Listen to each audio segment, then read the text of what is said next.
Yo,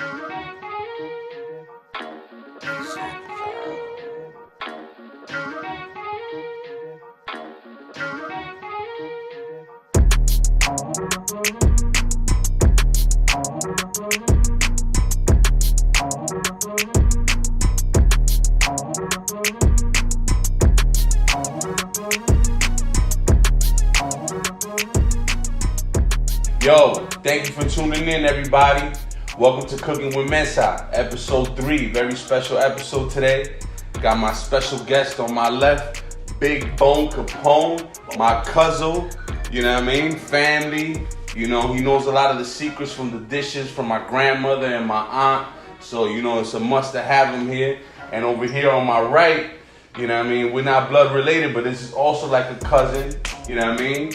Chef Peter Martinez family, which is, they were best friends, and since I was a youngin' growing up, you know what I mean, this is my first influences, and it's an honor to have them both here today. It's only right. Episode 3, we cooking Vaca Frita with black beans and white rice. We're not gonna teach you how to make white rice. You gotta watch episode 2 and 1. We've moved on from rice already. By now, you should already know how to make it. So, without further ado, let's get to it, man. Yo, Pete, what we doing, man? What's the move? So, man, today we're cooking Vaca Frita. Okay. But not with flank steak the traditional way. We're cooking it with skirt steak, churrasco. Just because we want to elevate the dish. We want to make sure that the dish isn't as tedious to eat as if it was like a flank steak or a chuck or something. This is going to be a little bit more tender. It's going to have a little bit more flavor, and it's going to bring the Vaca Frita to the next level. Nice. Big Bone Capone, you got the secrets to the black beans, man. What we doing, man? How long you got these? Yo. You've been having these soaked for 48 hours now. Yeah. Are they ready to go? Yeah, this is the Katika Nancy recipe right here. Are they ready to go? They're ready to go. Ready to go. So that was his one job, ladies and gentlemen, was to keep the beans in water, and he accomplished that. And he's off duty right now. He's just gonna critique on the sidelines. You know what I mean? So basically, the reason why you keep the black beans in remojo is basically to kind of hydrate the bean again. It's usually, we buy it in a bag. It's dehydrated. It's basically hard. It's raw. It's not cooked. So we leave it in with water overnight, 24 hours. Or maybe 12 hours, and we hydrate the bean again, making it soft, so that way it's edible. You can cook it now. That's just the appropriate way to cook the beans. Yeah, I mean, in episode 1, you know, y'all saw I did the can, but tell people the difference between the can and this is the real proper way to make beans. So the can is amazing as well. You're on the go. You don't have time to be waiting for a remojo, which is the appropriate way to hydrate a bean. Whether you choose to eat a dry bean or a canned bean, it's your preference. But canned beans are just on the go. They're great. This time we wanted to kind of show the raw bean and kind of give you a sense of what our grandmas and mothers really used to go through, you know what I'm saying? Till they had the option to have a canned bean where they could get their beans on the go already cooked by somebody that's cooking it in the factory or whatnot. Yeah. So we're taking it back to the origins of Havana, Cuba. That's right, That's right. To the old school. Yeah, You know what I'm saying? 100%, man. Ingredients here, we have onions, we have green peppers, we have garlic, the yellow onions, the Spanish onions, chopped for everything. Pretty much we use onions and garlic on almost everything as Cuban. I use it as a deorant. That's you know it. What I mean? It works well. And the sazon of the deodorant smell. Nah, but yeah, 100%. You're definitely right about the beans, man. And like, I still have yet to master how to make beans that way. It's definitely a technique and a skill from back in the day.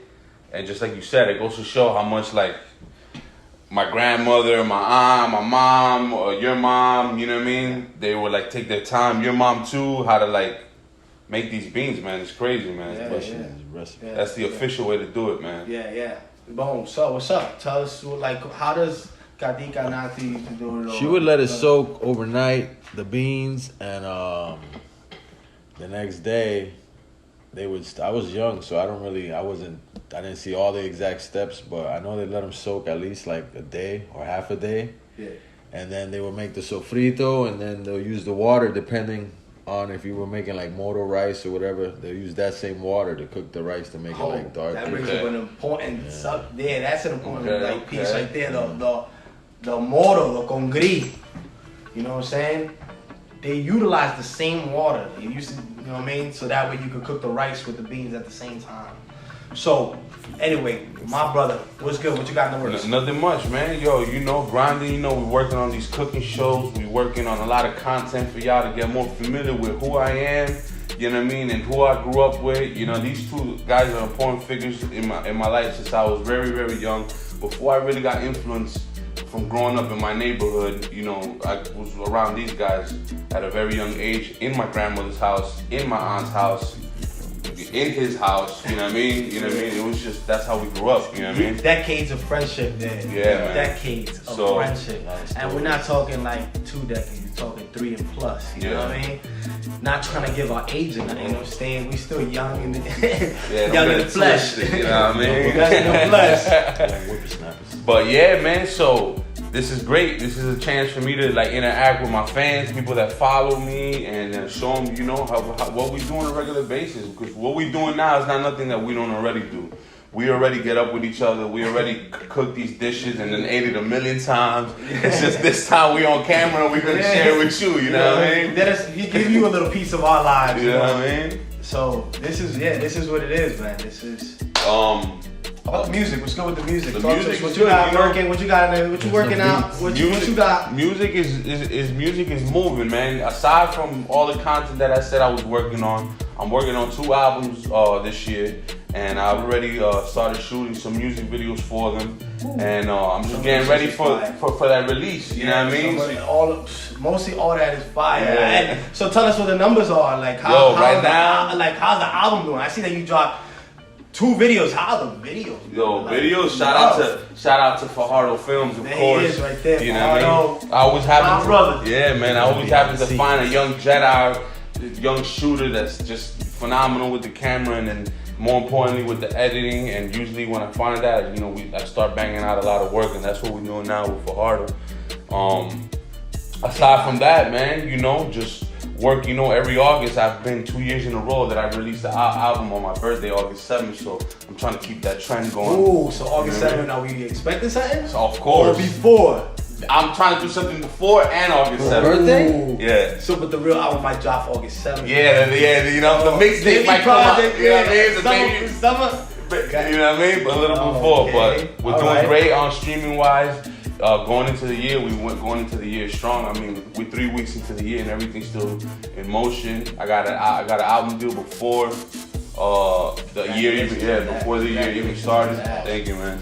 So just work and then just trying to get the people more in tune with me, other than music, because not everybody just wants to sit down and listen to music all day. People want to be entertained and they want to tune in and watch stuff. So this is what we're doing on here. Yo, where we from? Where we at right now? We in West New Jersey, baby. Live. Yo, this is my home, B. This is my home. Yo, I'm back home, B. I'm back home. We in West New Jersey. I was raised in the 80s in 6400 Hudson Avenue, West New York, New Jersey. Mm-hmm. This is my home, man. I'm literally on a few blocks away from where I used to live, where I grew up. This actually brings so much memory, so much love, so much nostalgia. Yeah. Like, it feels great to be back home, like, and we're cooking an original Cuban dish, probably one of the most publicized Cuban dishes. This dish has become a trend, and for us Cubans, and other cultures having it. Vaca Frita, that's what they order, bro. That's what everyone orders. They order. And if you haven't,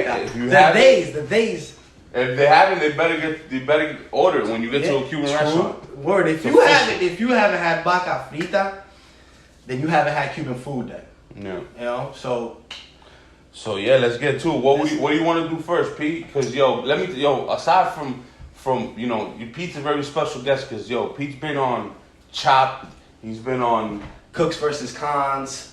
You got something else coming out, right? I got something. Yeah, I didn't want. Yo, listen. I didn't want to say it. I was gonna say stuff in the work. I was gonna say it, but there's something on the way. Something real special. Something big is happening. And congratulations on that, because since I'm family, I get the scoop and I know what's going down. You know what I mean? The cousins, baby. Yeah. You know what I mean? So yeah, I got a lot of things in the work. You know, one thing that I do have in the works is a recipe book that I'm coming out with. I don't want to describe too much about the recipe book, but the recipe book is going to be something different, something you have not seen before, and it's going to clash with the music industry and hip hop as well. Nice. So it's going to be food with music, and this is something that is done before, but not in the way that I'm going to do. Exactly. So let's get right into it, man. Let's start. We have the white rice cooked already, where we were cooking it during, you know, our preparation time. We have the beans at mojo. We have the onions chopped. We're gonna mince some garlic. We are going to season our flank steak. After we put it in the boiling water, we're gonna actually blanch it. So is that the term for it when you boil a steak? Yeah, so we're gonna just basically boil it. Blanching just means that you cook it for a certain amount of time and you pull it out before it's fully cooked so that it has some type of texture. Okay. But on this one, we're gonna go full on boiling. We're gonna make sure that it's super tender. It's gonna tenderize the meat. It's also gonna cook the meat, give us the first stages of cooking Vaca Frita. So in this water, you can do a lot of different things. We're gonna do some garlic. We're gonna do some onion, and we're gonna let it boil in with some salt. So that way it gives this steak at least the flavor of, you know, the onion, the garlic, which is we're going to basically give it some flavor before we take it to the next level and cook it and give it the final flavor to present. Wow. So for right now, I'm gonna start to put some pieces into the boiling water. If you guys want to come and check this out, it's Those are churrascos, right? yeah, these are the churrascos. So we're gonna boil them, you know, accordingly. You gonna make all of them or no? Nah, we won't make all of them. Make one, throw on one. For the people. Right. I'm say that for Yasi. Yasi, we thinking of you. Yasi. Always. We're gonna put some salt in this.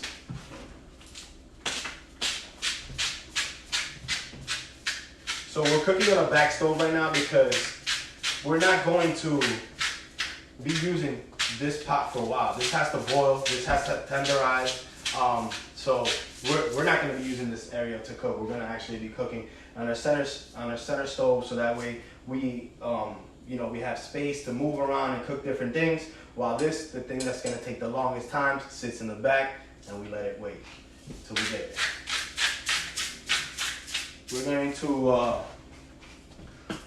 throw some of the garlic in here, but to get the garlic, we have to we're going to just kind of like aromatize it, give it a. You know, I got the ancient smasher. But you know what? Oh yeah, no, we're gonna use that too. You know what I mean? We got the Goya with the amazing products, to help us fulfill our authentic dishes. All day. So I'm gonna put 5 garlic in there. I'm gonna also cut this white onion here, and we're going to just kind of take this off. So basically what I'm doing is almost like creating a stock for the churrasco. Okay. Basically for the Vaca Frita. Okay. So it's like a stock. I'm basically almost like making like a soup.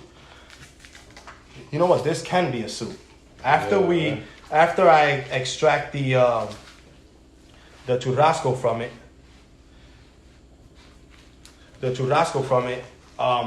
you can use that water, and you can actually make French onion soup because you have a beef stock.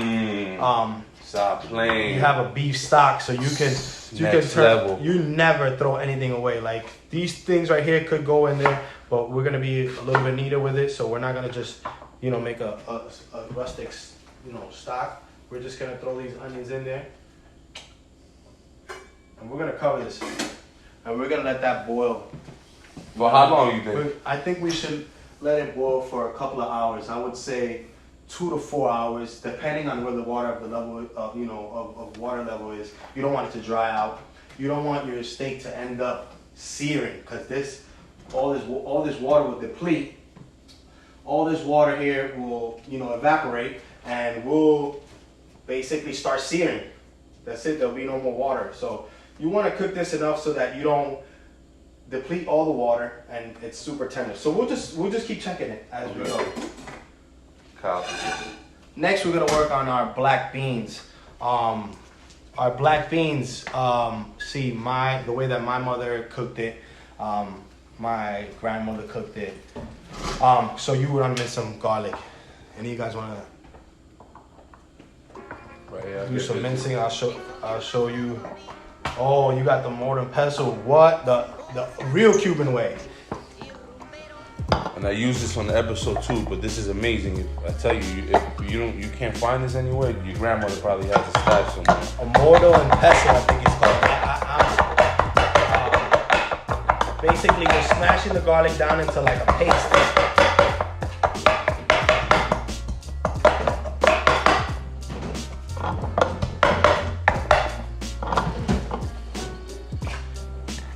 Yeah, nice. Yeah, so we're basically turning into a paste. So now we have our garlic paste. So they make what's called a sofrito, and the sofrito has the green pepper, the garlic, either pureed or paste, and then the Spanish onion. So this is what you start off with. These are the aromas that you put in the pan to start a sofrito. That's that aroma that when you walk in the house, from when you was walking in the house from a long day of playing outside, and it was like 6:30, and Tia she would stick her head out the window. Jonathan, Robertico, dale, la comida está. They used to run home, but that table was already getting preset, and that's that aroma you would walk into. It was like everybody makes it different too. Yeah, everybody got their own little twist. There's a million ways to skin a cat. But these are the traditional ways Cubans make it. They're very similar in every way. Some people add more ingredients. Some people, chorizo, different bread and white or yellow onion, red and green pepper. Yeah. So you basically get the sofrito going. We kind of clean this pepper here. So we get the sofrito going, and then from there you sweat those ingredients, the onion, the green pepper. So these are giving the flavors for what's to be the stew, or the flavors of the beans. So all this could be thrown out. Some people add sugar too. Yeah, you always add a little. Yeah, my mom's adds sugar to the black beans. Add a little sugar. A lot of people don't know that we just gave away a major secret to the way you make black beans. When people see me ask for sugar at a restaurant, and then like, what do you need sugar for? I was like, oh, for my beans. And they see me put a teaspoon of sugar in my black beans, they lose their mind. They're like, yo, what the hell? I was like, yo, listen, this is passed down. And my mom said that she got that recipe from a Cuban guy that his grandfather was French. Oh. You know what I mean? And he moved to Cuba, married this Cuban lady, and that he put that little touch into the beans. So that might be from French descent. That might be. It probably is. It's just to balance the sweetness. I mean, you balance that saltiness with the sweetness to complement the beans. That savory, that's amazing. You're probably right. I mean, I believe they. That's a major secret, man, right there. We just gave away right now. Only here at Cooking with Mesa, you're gonna get these top-notch secrets right here, bro. Yo, P. And if you don't know, now you know. Booyaka. Yo, P, I was gonna ask you, man, because I seen you, from 1 minute to the next, you decided, I'm gonna become a chef, and you took it serious to the next level. Like, some people become chefs, and but you took it on all levels. Like, you became a chef, right? But you also took on like being on TV, and you were on these great cooking show channels. Like, how did it start for you? Like you started school obviously, and it was just kind of like a journey from there, right? Yeah. So basically, you know, I did a career change in the sense that I was doing so many things, and nothing that I was doing was kind of like satisfying like my happiness and like, you know, strengthening my you know, my thoughts about the future. So what I normally did was I used to have barbecues. I used to always cook. I used to always I even back in Prophecy in his laundromat in that apartment, we used to always cook. We even had like a little fake cooking show that we recorded. And it's just because I guess that's what I loved. I just loved to cook. You know what I mean? My grandfather was a chef. He cooked for like 40-something years. My father was a chef for like 29 years. These people cooked. And I was just ignoring it, I guess. I ignored the fact that I knew this and had this talent all along. So doing a whole bunch of odd jobs till I finally just did a career change and just started basically doing what I loved. It wasn't even like, you know, I intended to be on TV. I was reached out by, you know, an agency that said that I'd be a perfect fit for Chopped, which I made it to the last round. I was a finalist. And that's a big accomplishment. Thank you, man. Yeah, it was a great show. I learned so much. But it is TV, and I think that I won. Not to be a sore loser, but I think that I won, and it had to do with more with pulling strings. But that's nor here nor there. I took that challenge and learned something from it, because I feel that you learn more from a loss than you do from a win. 100%. You analyze every single situation of all the plays you made, and you say you learned something from that. Yeah. As a win, you just throw your hands up and you're like, I did it, but you don't ever go back to focus on how did you win that. Yeah, I believe that. And then you get addicted to winning. Yeah. So the reason why I feel like I learned a lot more from my losses, because I actually analyzed everything, and it gave me that perspective on, even if I do win and I am winning, don't, one, be humble. Two, always look back, check the tape, and say, how did I get there, and how can I be better? Mm-hmm. So we got the mojo going. We're at the point where we have the green peppers are rough chopped. We have the onion, and we have the garlic. So we're gonna go in. Triple threat right there. We got the Trinity, the Holy Trinity. The Holy Trinity, you know it. We're gonna go into the pot here so we can start our beans.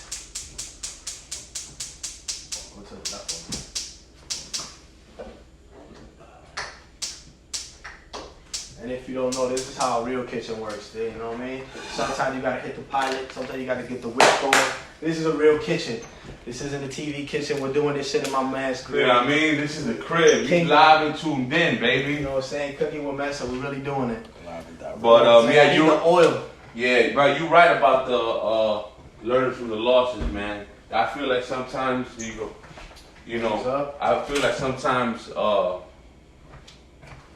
even the struggles are an opportunity for you to show off the victory. You feel me? Facts. You know what I mean? So I feel like the journey is the most important part, man. Right now, being here, doing this, and yes, and you know, my weeks are full. I barely got any time behind the camera, like 4 days a week. On top of that, I work and I'm grinding. I'm selling sweaters. I say that I treat the merch. Yeah, we're talking about the merch, though. Yeah, we got the merch on deck. These are limited edition. These was 50 pieces only. Pre-orders I took, and that's it. Done. The sweater won't be made again. So if you got it, you're one of the 50 people that got it, and we're moving on to the next piece. They probably got one on sale on eBay. You know what I mean? They probably, you know what I'm saying? Price will go up. Somebody making that flip. You know what I mean? These were limited. So. Now, when you make the sofrito, do you guys put tomatoes in yours, or like tomato paste or salsa for the black tomate? beans, do you? No, not for black beans, no. But if I was making pinto beans with frijoles rojo, yes, I would. Different story, right? Yeah, I would definitely put some tomato paste. Tomato paste. But not on the black beans. It'll actually kind of change the flavors of the black beans. So you don't wanna freaking kind of mix that up. So here, and we're gonna.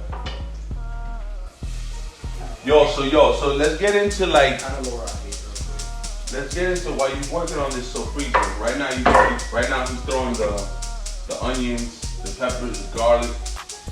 Basically he's throwing the Holy Trinity into this pan, and this creates an aroma that takes over the whole house. Yeah. That just fills your soul up, and Yes. it's just like, yo, Yo. what is getting cooked in the kitchen? Yes. And this is what's going down right now. So you know what I mean? this is what we would walk into as we came from outside playing or whatever we were doing. Even as young adults living at home, like you smell this smell right here. You know your mom is throwing down, your grandma's throwing down, your father, somebody's throwing down. Somebody's throwing down. And you're gonna eat real good. You're gonna eat real good. So with the beans, we want to give it extra flavor. So we're gonna enhance all the flavors that we already have in there with some onion powder, some garlic powder.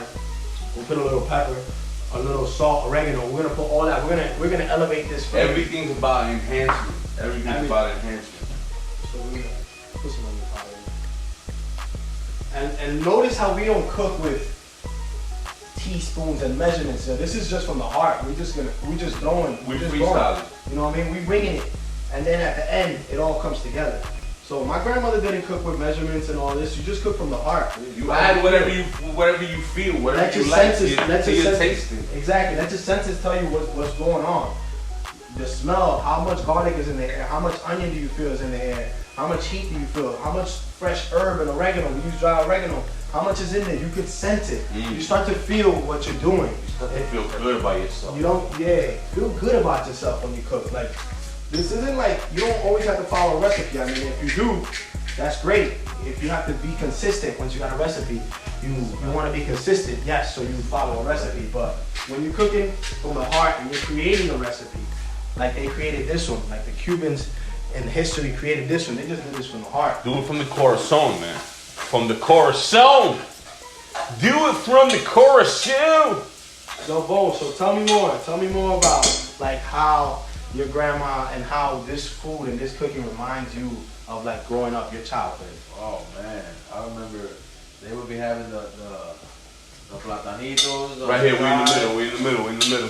They'd have the platanitos on the Talk side. to the camera.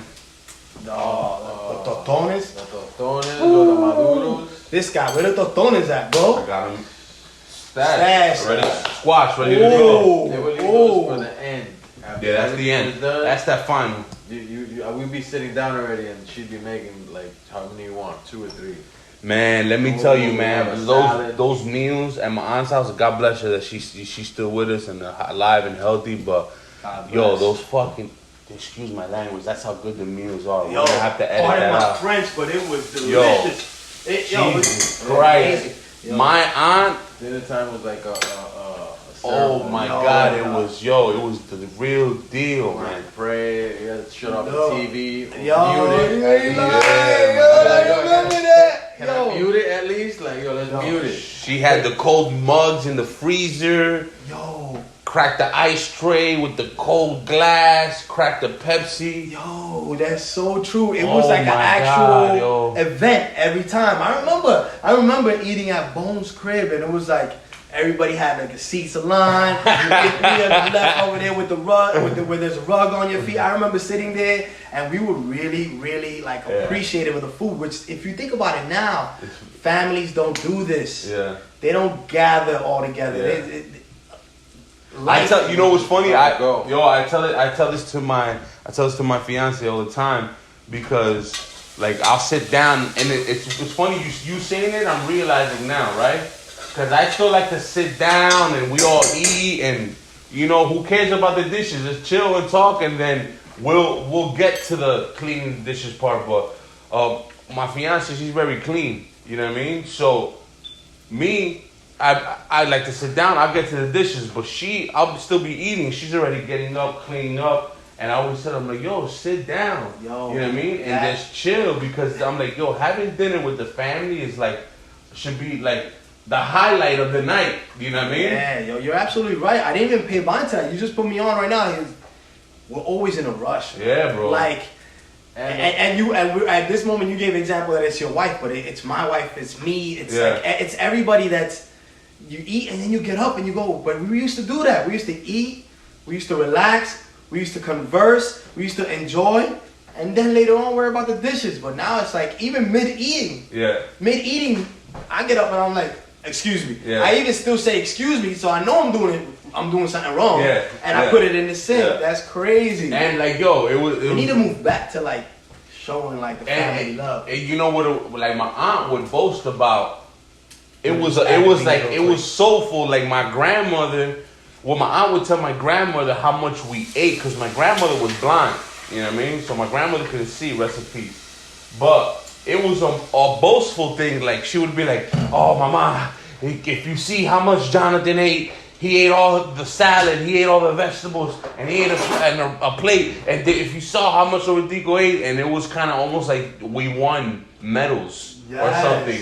For just eating, bro. That's so true. We're just eating. Certain things, like, bro, so eat all the maduro. Yeah, man, and everybody, I would eat all the fucking salad, all the salad. Yeah.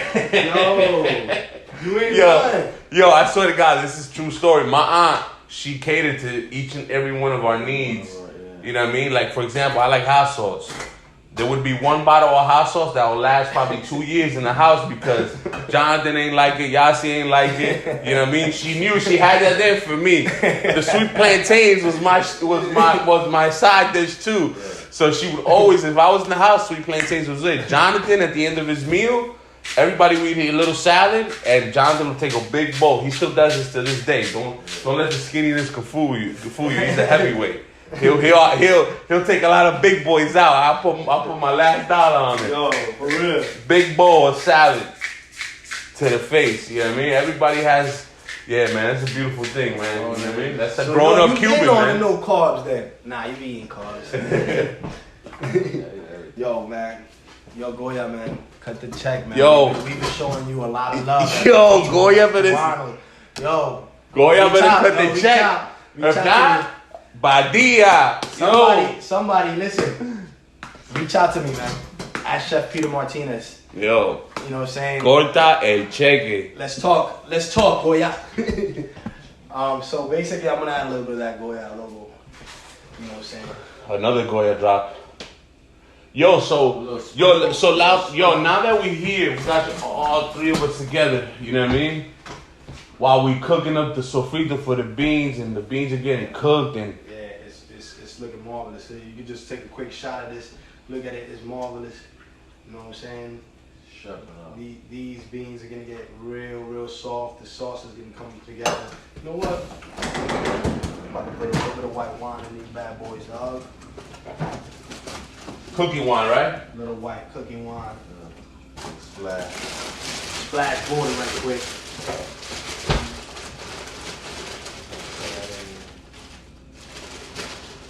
So right now, you know, a lot of the Cuban cuisine takes time. So a lot of this is made with love. It takes time. It takes, like effort. It takes just a lot of love. Because this takes time. Time is love. I mean, you really gotta love somebody. You gotta wait. You really gotta wait. So right now we're just gonna be waiting. We got the Vaca Frita cooking. So right now it's getting real tender. As you can see, it's starting to separate already. We're gonna get it all the way tender. You can kind of see how it starts to separate. Wow. So right now we're getting that going. We got the beans going. The rice is already waiting and warm. And we got the stoners already smashed. They just gotta get dipped in the fryer. Let's get it. You feel me? Yo, welcome back, baby.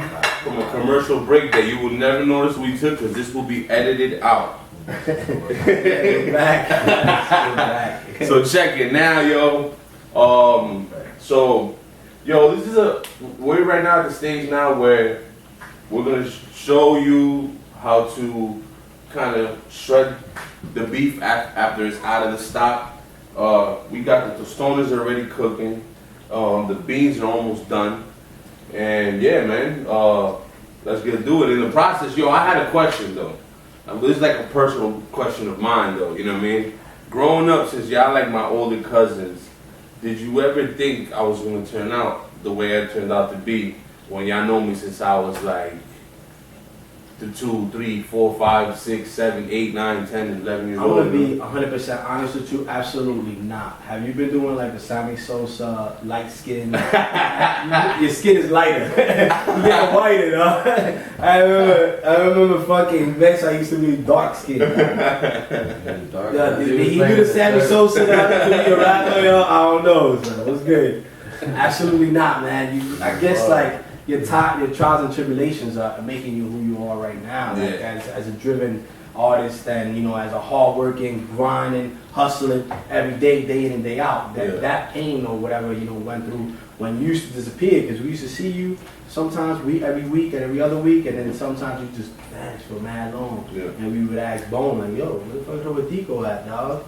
We miss giving them galis." You know what I mean? Yo, y'all were the first ones to teach me a lot of things growing up, man. Like, I remember y'all used to make me fight Stanley. So we taught you how to shoot the fair? You taught me how to shoot the fair one. Yo. And it'll be mad funny because like, in my grandmother's house where we lived, how old was I around this time? Like 7? Yo, man, love to Stanley, dog. Shout out to Stanley, man. Shout out to Stanley, man. You and him learned how to shoot the fade. Yeah, both of us, man.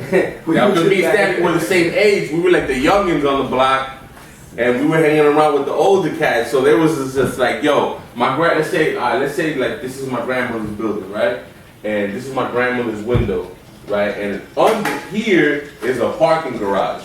So if my grandmother's out, or my aunt's out the window, if we're under the parking garage, you have no idea what the hell is going on out there. That's what the ring was. You know what I mean? So mind you, she's sticking out her head asking my cousin, like, yo, where's Roy He's like, no, he's here, he's playing. And I'm like 5 fades in with this yo, round 3, like nah, yo. Believe it or not, yo, that sounds like maybe bullying these days, which we do not condone. We do not condone. It was completely fair. It was being watched. It was consensual. This was actual a premeditated fight. It was organized. It was like boxing. For real. They wore gloves and everything. They wore gloves. They had no headgear, but no mouthpiece.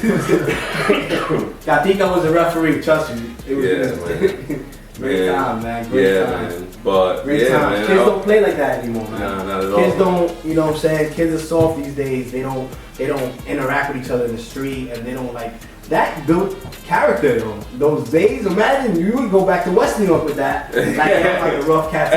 I already directly fought, believe it or not. And I saw how they pushed me, because when one of them two would quit, I'd be like, nah, get back in there.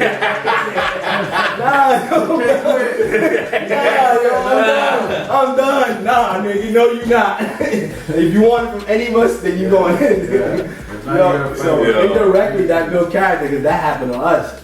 At one point or another, we were getting slap boxed. I used to get slap boxed by Shawandi, and this dude used to hit me hard, dog. He was like, I'm 4 or 5, he's like 13. This dude is slapping me. I'm just like seeing stars, like, oh, alright, this shit was cool, but this shit's starting to hurt now, yo. I remember hanging out with Isaac's dad down the block in the apartment next to the thing, and yo, he would get bodied and he would be drinking all night. And they'll be like, slap me in the back of the neck, but Robertico. Yo, and I never forget that day. I had such a banging ass headache, bro. He would always slap me right here in the back of the neck, yo. Like, not just like, but just heavy hand, like, hey, wow, yo. Yo, for real, he used to get twisted and be like, yo, I'm gonna teach you guys judo. Vamos. One by one, slamming us, and we hurting like crazy. Shout out to Isaac, man. Yo, shout out to Isaac Cuzzo. Yeah, man. And Rock. So yeah, Yo, so right now, basically, I'm frying off the tostones, which are green plantains. This is something that we eat like with almost all our meals. We have always a side of green plantains, or maduros, which is sweet plantains. I basically just fry them and then just add a little salt to them. Usually we make some more and stuff like that. But yeah, these he smashed before. So basically it's a green plantain. You cut it, you actually kind of fry it a little bit. You peel it, you fry it a little bit on each side so that it's kind of like par cooked, and then you smash them. You're able to smash them when they're par cooked, and then you fry them. kind of fry them, however. So right now we're actually almost finishing up with the beans. If you want to kind of like check out the beans, guys, they're pretty much done.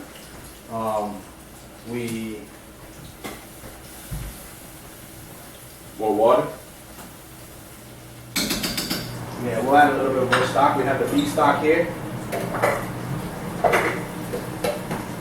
We have the beef stock that we've been doing the churrasco with. And we'll add a little bit more of that and kind of reduce that down. Oh yeah. And then we have the churrasco over here. So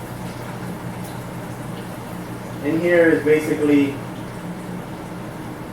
the Holy Trinity. And we've been pouring beef stock the entire time we've been cooking the churrasco. So we're gonna let that go a little longer. We're gonna pull out the churrasco and kind of show you how we shredded it for the vaca frita. So basically, vaca frita is boiled, shredded, and then we start to sear it. We give it a hard sear. So now this just shreds. Really hot. Crunch it up. Yeah, we kind of like shred this up a little bit, make it stringy. And then we're gonna once again start in the pan with a little bit of oil and some garlic. And on top of that, we're also gonna put some pan-seared onions, because the onions automatically pair up with the vaca frita. Something that you gotta have is like those caramelized. They're not exactly caramelized. They're more like seared onions that go with it. They're not caramelized for the simple fact that they're not cooked all the way to the point that they're extremely soft. They still have that onion texture. You actually feel the texture of the onion, and we're gonna get that going right now. Nice.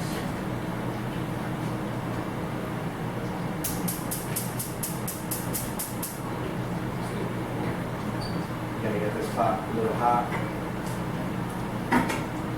We going on this camera, What's right? the difference of the flank steak and the churrasco? Like So the flank steak would have been a tougher cut.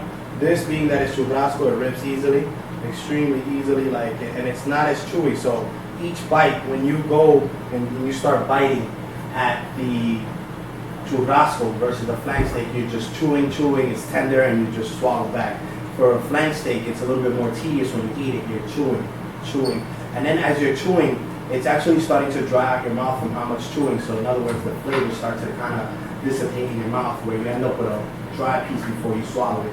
Therefore, forcing you to have a little bit of that bev, whatever bev you're having with it. So we use churrasco just for a higher quality, a more elevated vaca frita. So right now we're heating our pan. We're gonna throw a little bit of oil on there.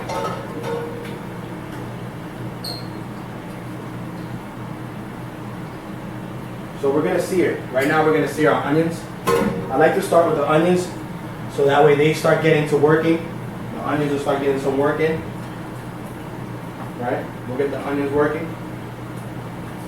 And as we get these bad boys working, we're once you start smelling that aroma, I'll drop in the garlic. So that way, we're gonna give this vaca frita. At this point in time right now, this vaca frita tastes like kind of like the stock that we created. It has like that oniony taste, a little bit like really bland steak with like onion and garlic. We're gonna elevate that by searing it with some seared onions. Elevation and separation.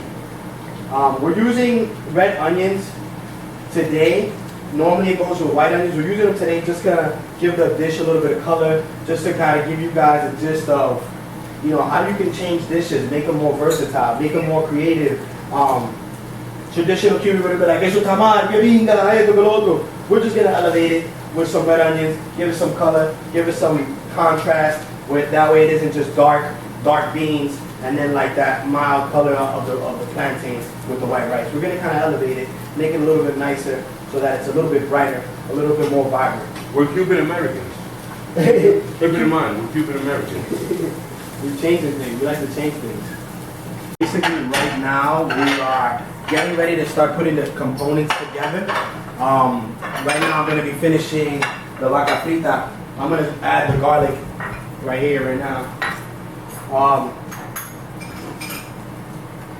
Add a little bit of that garlic in there. Got it. Let that sear down a little bit. We got the garlic in there. We're gonna start putting in the vaca frita. So this is gonna give it a nice hard sear. Yo, we got a special guest coming too, guys. Like, yo, who that? This guy doesn't really come over to anybody's house. You know what I mean? But the show's not over. We got more special guests coming. We got a very special guest. He's a hood legend, West New York legend. And as you see, I'm prepping a 5th dish over here because there's 4 of us in the house right now. Ooh, you know what I mean? Amazing. But there's the 5th person on the way right now, and he's gonna decide, and he's gonna rate our dish on where it goes. Word, that's dope. He's gonna critique. He's gonna be our food critic today.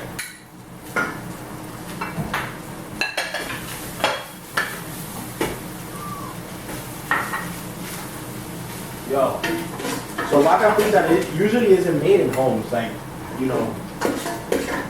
My parents maybe made it on a special occasion. My dad would be like, It's a special occasion. My mom would be like, yo quiero vaca frita. On a special occasion, then he would make it, but on a regular, you don't really make vaca frita. As you can see, it takes a lot of steps. You know, we're searing right now. We're giving that meat some color, getting it nice flavors all together. The garlic, we got we put a little bit of salt in there. We do it at the house like leftovers. Like if we ate, you know, from one day to the next, the next day we use that condiment to do the vaca frita. Yeah, right. We're gonna Like sandwiches with it. Oh, vaca frita sandwiches. Whoa, that's insane, bro. Well, part of That's like a pulled beef sandwich, but the Cuban flavors. You know, part of the reason why I needed to have Petey on the show was because I can cook. I'm really good at cooking certain dishes. Picadillo, one of them. I make garbanzos and breaded chicken on the last one. I make a pretty mean lasagna, Cuban style. But Petey could take deep. He could take us deeper. You know what I mean? Like he could take us further into the exploration of flavors and aromas that'll leave you drooling with an exquisite palate of extraordinary and luscious and delicious flavors. Yo, man, I appreciate all those kind words. Yeah, basically, I know how to cook, and you know, it's authentic. We all have our memories of these dishes, so pretty much these dishes are cooked from the heart. Any one of us could have cooked it. We just decided to take, you know, some professional culinary advice from myself and elevate this dish and kind of show how if you pan close, you start to see that the meat already starting to get some nice sear to it, you know, and that's kind of why they say la vaca frita, because when you get it to your table, it's nice and seared, so it has a little crunch to it, but inside it's still soft because it's only a hard sear on the top, but the inside of the shreds is still soft. With all the Cuban Creole flavors, the onion, the garlic. Remember, this thing was in a beef stock. All those flavors are coming together right now at this very moment. And if you see that even the onion starts to have a little caramelization and char from it. So we're getting ready to start plating. Our beans are ready. We have our beans, our black beans. So this dish has a special name in Cuba. And I don't want to massacre it because I can't remember what they call it, but this is what they call como una cena de gloria.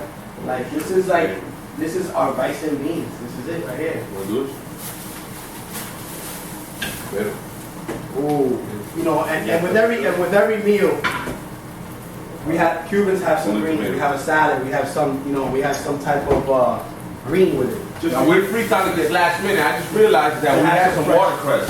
Now, yo, why not though? Yeah, listen, Cubans, we eat lettuce, but not really. Like in my household, we ate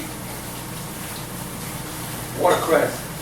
And this is like a super Perro. Super plant. Pedro. Super black, super green. Yeah. It's nice. It's a bitter flavor. It has a lot of texture. And then we balance it out with a little olive oil, some vinegar, apple cider vinegar, some salt, pepper, and we usually throw tomato in there, some onion in there. So it actually combines with all these other soft, sweet flavors, making it a delicious, crunchy salad. So right now we're basically finalizing this Vaca Frita. As you can see that more parts are starting to get seared. Soon we're gonna give it the taste test. See what we're wrapping it. And at this point, we all throwing down now. Yeah, sooner or later we all throwing down. We all throwing down right now. Bone is really good at making salads.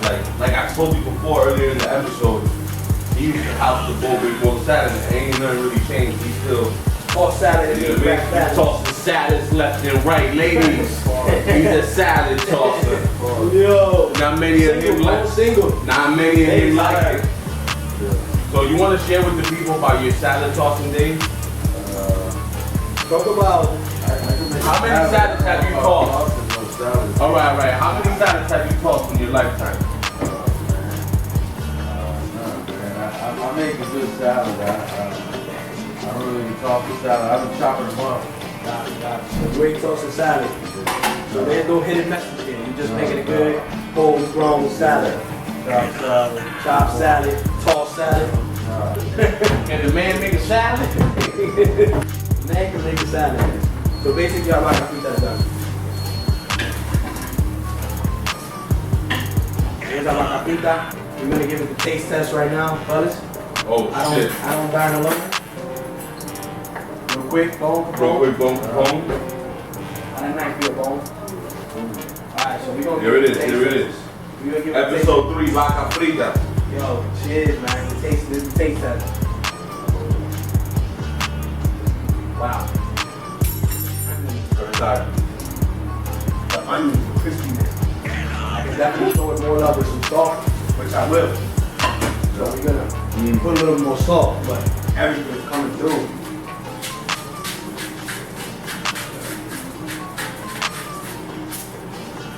Everything's coming together. Guys, make sure you subscribe to the YouTube channel. If you want to get more familiar with these dishes, delicious dishes, and hear these funny stories, and all these people that we're going to continue to interview and special guests that we're going to have, tune in, subscribe to the YouTube channel, comment, follow me on Instagram at Mr. 100 Summers, follow PD at Chef Peter X Martinez, right? Yes. And follow Big Bone Capone. Big Bone Capone, he in the zone. Tossing salads, don't leave him alone. Heard it. Don't leave him alone. Pause. Man, pause. No.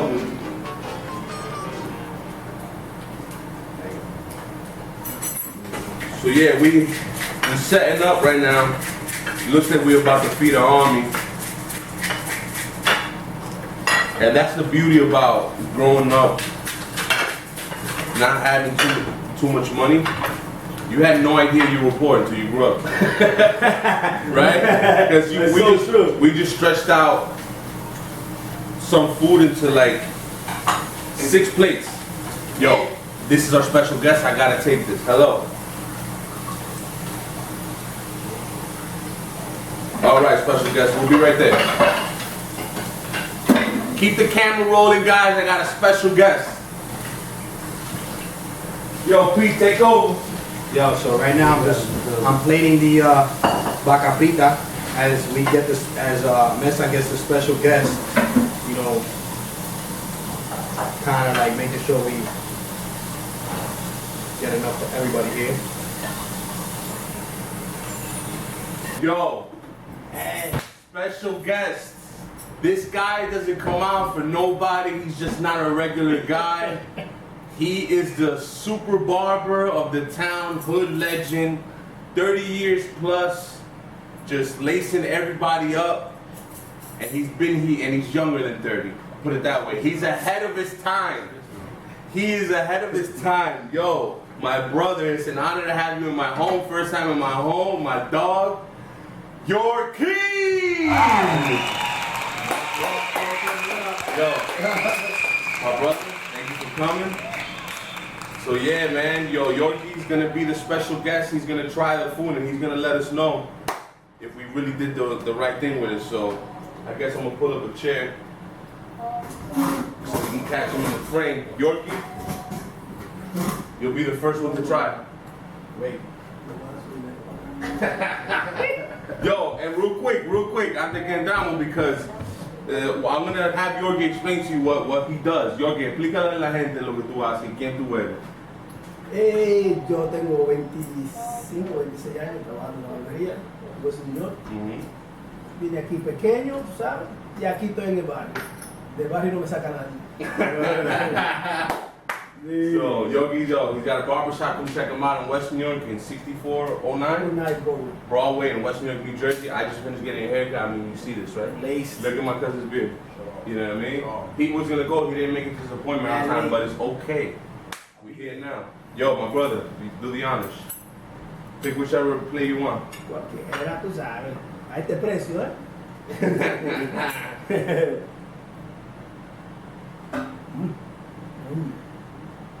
Esto todos los días, ¿no? Todos los días, hermano. Para ti, todos los días. Vamos a comer aquí todos los días.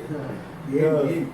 Yo, so, ¿qué tú crees, Yorkim, de la comida cubana de nosotros, que es basically, as we're kind of describing in Spanish and English, we go back and forth. Esta es la tradición de nosotros, la vaca frita, con la gloria del arroz y frijoles. Arroz y tostón. Yeah. Bueno. Esto está súper. Gracias.